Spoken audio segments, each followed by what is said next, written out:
আসসালামু আলাইকুম। দেখেন বন্ধুরা, আল্লাহ তাআলার মহান কুদরত।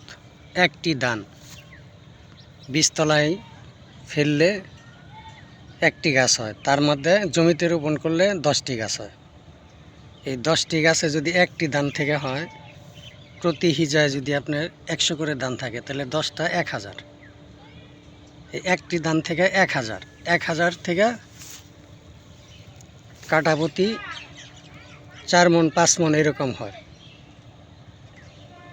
29 দান 5 মণ হয়, আর 28 4 মণ 3.5 মণ এরকম। এই যে আল্লাহ তাআলার মহতি কুদরত, এই কুদরতের বর্ণনা শেষ করার মতো না। 1000 বৎসর আয়ু পেলেও, এত নিয়ামত দিয়ে গেলেও আল্লাহ তার বান্দার জন্য, বান্দা এটা শুধু শুকরিয়া আদায় করার জন্য আল্লাহর নির্দেশ। কয়জনেই বা শুকরিয়া আদায় করি?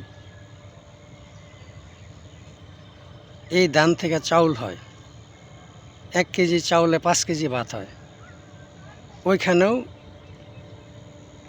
আল্লাহর কুদরত। এই কুদরতের বর্ণনা কি শেষ করবেন?